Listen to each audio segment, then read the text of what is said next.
Hello everyone, আসসালামু আলাইকুম, welcome back to our new blog. আজকে কিন্তু সবচাইতে বেশি এক্সাইটেড ছিলাম আমরা সবাই, কারণ আজকে আমরা গরুর হাটে যাবো। আর এটা এতটাই সাডেনলি প্ল্যান করে ফেলেছিলাম। তো আমি দেখতেছো এই গরুটাকে আদর করতেছি। এই গরুটা আমার আদর পেয়ে একদম চুপচাপ দাঁড়িয়েছিল। আর যে মামার গরু, সেই মামা এটাকে নিজেই পেলেছে, এত বড় করেছে। তো এই গরুটার দাম চেয়েছে 6,50,000 টাকা, কিন্তু এটা দামাদামি করে। তো আমি পরে বলতেছিলাম যে ইস, এই গরুটার এত কম দাম আপনি চাইছেন, আর আপনি যে এটাকে পাইলা তারপর বিক্রি করতেছেন, তাহলে কতটা কষ্ট হচ্ছে আপনার।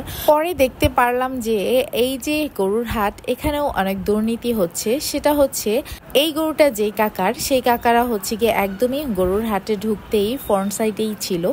তো কিছু মানুষ এসে হঠাৎ করে তাদেরকে বলতেছে আপনারা এই গরুগুলো সরিয়ে অন্যদিকে নিয়ে যান। তো তখন আমি বলতেছিলাম যে কেন অন্যদিকে নিবে, তারা তো এই জায়গাটাতে আগে এসেছে। তো এখানে দেখলাম কাগজ কলম হাতে নিয়ে ওই আঙ্কেলটা, সে বলতেছিল এই গরুকে নিয়ে অন্যদিকে চলে যেতে। তো পরে বুঝলাম যে আসলে সব জায়গাতেই দুর্নীতি আছে। কিন্তু দিয়াবাড়ির গরুর হাটেই চলে গিয়েছিলাম। আর এখানে একটাই প্রবলেম, এই গরুগুলোকে পানি খাওয়াতে তারা পারছিল না, কিনে পানি খাওয়াতে হচ্ছিল, কারণ কোনো পানির ব্যবস্থা নাই। আর আমার জাহিন বাবু, সে তো এত সাহস, এই গরুগুলোকে ধরতেছিল। তো রাত 8টার সময় আমরা প্ল্যান করে ফেলেছি যে আমরা গরুর হাটে যাব। তো তারপরে কিন্তু সবাই কথা না বাড়িয়ে চলে গিয়েছিলাম গরুর হাটে। আর এই গরুর হাটে যাওয়ার সময় আমাদের যে কত মজা হয়েছে সেগুলোই তোমাদের সাথে শেয়ার করব। আর গরুর হাটে গিয়ে কি করেছি সেগুলো আজকে এই ব্লগে শেয়ার করব। মাশাআল্লাহ, জাহিনের কত সাহস! ও, ওর নাম কি মামা? কালামানিক। কালামানিক গাইস, কালামানিক। আমরা এখন আসছি হচ্ছে কি উত্তরা গরুর হাটে, দিয়াবাড়ি। আলবি, কালামানিকের সাথে একটা ভিডিও করো। কালামানিক ভাইয়া, কালামানিক যাও অলরেডি দেখো একটু। মাশাআল্লাহ, ও কালামানিকটা দেখলেই তো পরাণ ভুইরা যায়। মাশাআল্লাহ। কাকা, এটা আপনি পালছেন কত? এটা 650 গাইস, 650, 6,50,000। এই যে এখানে কাকার 6,50,000 যদি হয়, তোমরা আইসো, দামাদামি করে নিয়ে যাও। ওর নাম কি? ওর নাম দেন নাই?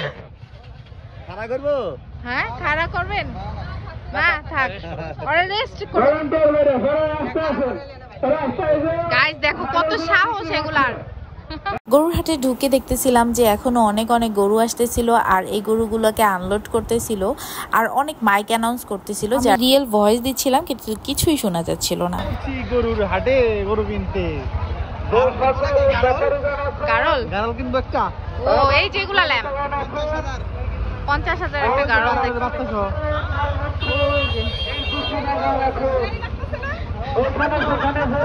আমি তো হাটে গিয়ে একদমই ভয় পাচ্ছিলাম যে কোত্থেকে কোন গরু এসে আবার গুতামুতা মারে। ঠিক এই ভিড়ের মধ্যে আমার শ্বশুর আমাকে ফোন করছে, ফোন করে বলতেছিল যে কি করো তোমরা। আমি বলি যে আমরা হাটে আসছি। এখন তো টেনশনে পুরো পাগল হয়ে গেছে। যাই হোক, এই দেখো এই গরুটা তো আরো বেশি বড়, আর এটার যে একটা পিঠের মধ্যে চুট আছে, সেটা তো একদম ভারের জন্য একদমই বাঁকা হয়ে ছিল। এত বড় গরু, মাশাআল্লাহ। আর আমি কাছে থেকে এরকম গরু খুব কমই দেখেছি, আর এত বড় গরু তো আরো দেখিনি। ওটা দেখতে তো পুরাই রাজার মতো লাগতেছিল, কারণ ওর গেটআপ সেটআপই সেরকম ছিল। আমি তো ধরতে সেই ভয় পাইতেছিলাম। তো ওই আঙ্কেলটা বলতেছিল ধরেন কিচ্ছু হবে না, শরীরের লগে শরীর লাগাইলেও কিছু হবে না। কিন্তু আমাদের তো পুরো ভয় লাগতেছিল, আমরা দূরে থাকতেছিলাম, আর আমি একটু বেশি ভয় পাচ্ছিলাম। কিন্তু দেখো জাইনের কি সাহস, জাইন একদম কাছে গিয়ে, একদম ওর কোলের কাছে গিয়ে তারপর ওরে ধরতেছে। আর এই যে মামাটা, এই মামাটাও খুব খুশি, তাকে ভিডিও করতেছি বা ভিডিওতে আনছি এই জন্য।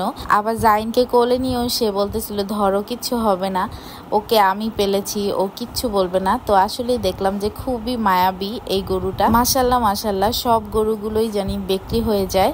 মামারা সবাই তো অনেক বেশি টেনশনে আছে, কারণ কি বুধবারে আসছে, এখনো পর্যন্ত একটা গরু নাকি সেল করা হয় নাই তাদের। আমরা একটু সান্ত্বনাও দিয়ে আসলাম তাদেরকে। আর একটু সামনে গিয়ে দেখলাম আরো একটা কালো গরু। এই গরুটা তো আরো বেশি ভালো লাগছিল।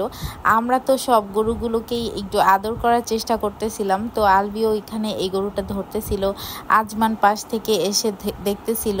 জাইন তো পাশেই থাকে, আর আমি তো ভয় পাই যে সে কখন হচ্ছে গিয়ে একটা লাথি খায়।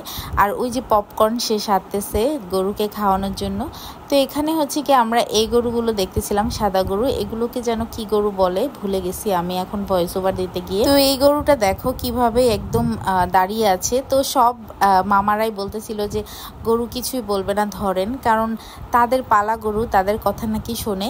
তো আসলেই দেখতেছিলাম যে সে কিছুই বলতেছে না। জাইন তো একদমই কাছে গিয়েছে। আমি তো ভয় পাচ্ছিলাম যে এদিকে যদি একটু গুতা দেয় তাহলে তো জাইনের চোখ মুখ উঠায় ফেলবে। তো আমার তো পুরো ভয় লাগছিল, আজমানও ভয় পাচ্ছিল। এত বড় গরুটাকে ধরতেছিল কিন্তু আবার ভয়ও পাচ্ছিল। তো এই যে দেখো মামা, এই মামাটার গরু হচ্ছে এগুলা, সে হচ্ছে এই সব সাদা গরুগুলোই নিয়ে আসছে। আমরা কিন্তু ঘুরতে ঘুরতে হঠাৎ করেই প্ল্যান করে ফেলেছিলাম এই হাটে যাওয়ার জন্য, তার জন্য আমরা মাইক্রোফোন বা কিছুই নেই নাই। আর এখানে গিয়ে দেখলাম কি মাইক অ্যানাউন্স করতেছে, তার জন্য আমি এত ভয়েস দিচ্ছিলাম কিন্তু কোনো কথাই শোনা যাচ্ছিল না। এজন্য ভাবলাম যে তোমাদের সাথে ভয়েস ওভার দিয়ে এই ভিডিওটা শেয়ার করব।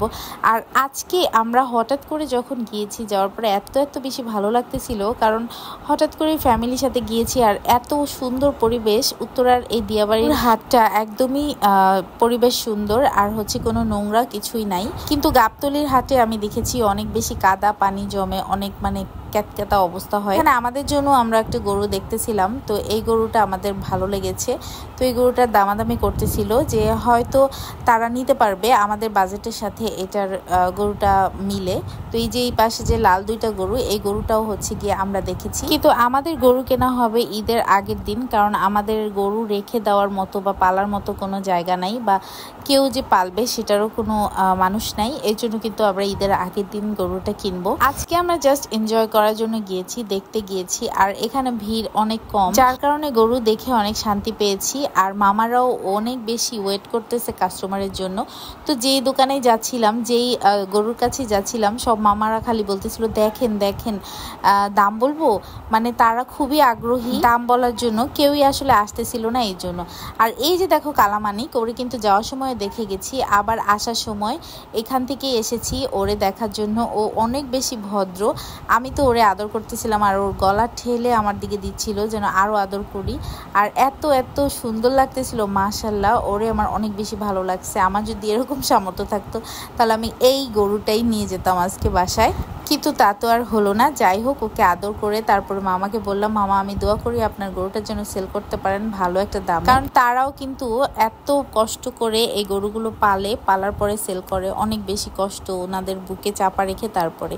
আর এই যে দেখো আমার ছেলে, আমি তো পুরো অবাক হয়ে গেছি। জাইন এত বেশি সাহসী, সে দুইটা গরুই একসাথে ধরতেছে, তার কোনো রকম ভয় লাগতেছে না যে এই গরু যদি ওকে গুতা দেয় বা কিছু করে। কিন্তু সে এত ভাবে ধরতেছিল, মনে হচ্ছিল এটা ওরই গরু। তো আমি ওরে বলতেছিলাম, বাবা তুমি পেছনে আসো, ওইটা যদি তোমাকে একটাই লাথি দেয় একদম শেষ হয়ে যাবে। গাইস আমরা এখন চলে যাব। এরপরে তো আমাদের গরু দেখা হয়েছে, খালি আমরা একটা রো দেখেছি, আমাদের কোমর হাত পা সব ব্যথা হয়ে গেছে।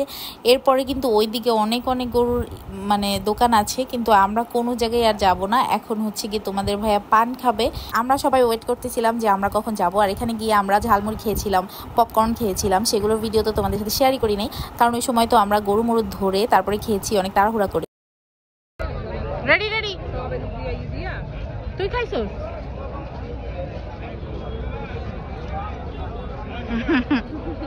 ও ব্যাপারী। তো এখন হচ্ছে আমরা রওনা দিব, তোমাদের ভাইয়া পানটা খাচ্ছে আর আমরা এখন বাইকে উঠবো, বাইকে উঠে চলে যাবো। সো আজকের ব্লগটা তোমাদের কেমন লেগেছে অবশ্যই কমেন্ট করে জানাবে। আর আমরা নেক্সট আবার যাবো গরুর হাটে, তোমাদের সাথে শেয়ার করবো সবকিছু। আল্লাহ হাফেজ।